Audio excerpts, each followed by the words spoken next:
नमस्कार, मैं स्वप्ना परदेशी। आज हम बात करेंगे पाचन संबंधित सभी समस्याओं के बारे में और उसके ऊपर जो यूज़ की जाती है उस दवाई के बारे में।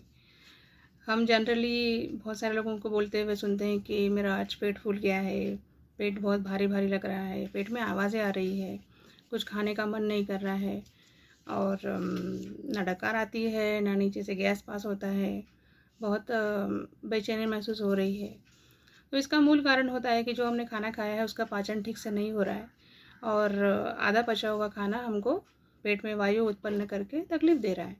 बहुत सारे लोगों को इसकी वजह से छाती में जकड़न, पेट में जकड़न, पीठ में जकड़न, कभी-कभी ऐंठन जिसको क्रैम्प्स बोलते हैं वो भी होता है। तो ज़्यादा करके लोगों को लगता है कि कुछ एसिडिटी की गोली खा लिए तो उससे पेट साफ़ हो जाएगा या फिर उससे आराम हो जाएगा, लेकिन ऐसा नहीं होता। तो इसके ऊपर हमको एक आयुर्वेदिक दवाई का इस्तेमाल करना चाहिए जिसके बारे में मैं आज आपको बताने वाली हूँ। उसका नाम है हिंगवाष्टक चूर्ण। हिंगवाष्टक चूर्ण ये एक आयुर्वेदिक दवाई है और इसके बहुत सारे फ़ायदे हैं, लेकिन अभी हम सिर्फ पाचन संबंधित इसको चर्चा करने वाले हैं इसके ऊपर। उसके अंदर ज़्यादा करके जो मेन कंटेंट है वो सब है सूंठ, मिरी, पिंपली, सेंधा नमक, काली जीरी, सफ़ेद जीरी और सबसे महत्वपूर्ण है कि उसके नाम में ही है हिंग, हीरा हिंग जिसको बोलते हैं, जो हमारे पाचन के लिए बहुत अच्छा उपयोग होता है उसका। तो उन सबको मिलाकर वो पाउडर बनाया जाता है।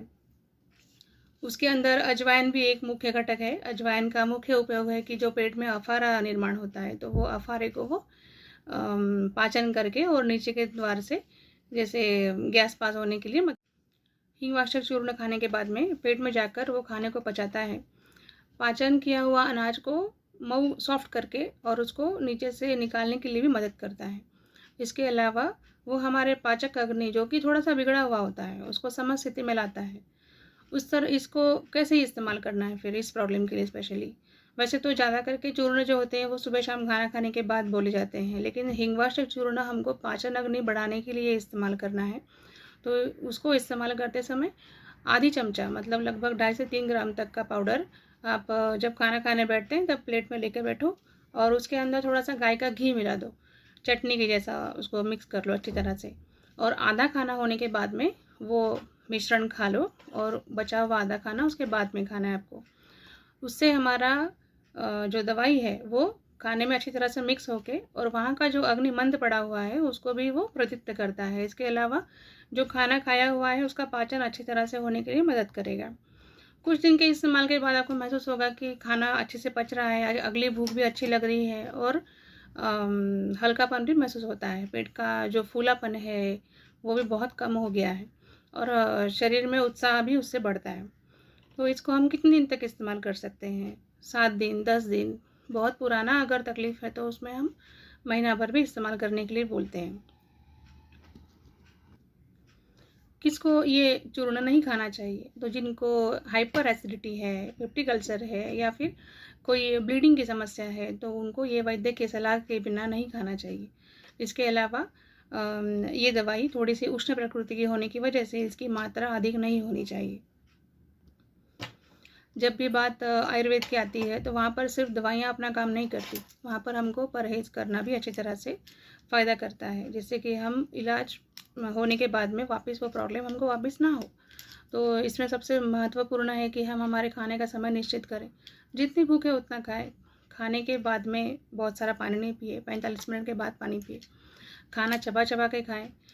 भूख अगर आपको लग भी नहीं लग रही है तो फिर आप उसको स्किप करें खाने को, उसके जगह पे आप कोई पतला सा सूप वगैरह बना के पी सकते हैं। और अगर आपको अभी बहुत भूख लगी ज़ोर से, फिर भी आपको थोड़ा सा खाली पेट खाना खाना होता है।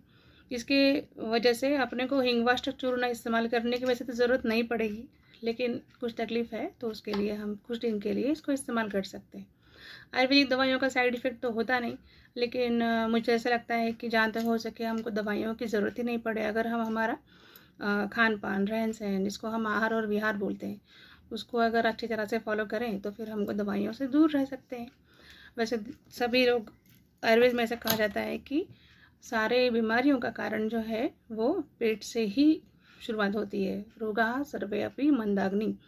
तो इसको ठीक करने के लिए जितना हम पेट अच्छा रखेंगे, पेट जितना ठीक रहेगा उतना हमको अगली बीमारियां भी नहीं आएंगी, और जो छोटी मोटी प्रॉब्लम चलती रहती है तो वो भी धीरे धीरे ख़त्म हो जाएंगी। इसलिए दिनचर्या, और उसमें भी सबसे महत्वपूर्ण है आहारचर्या, आपकी बहुत अच्छी होनी चाहिए।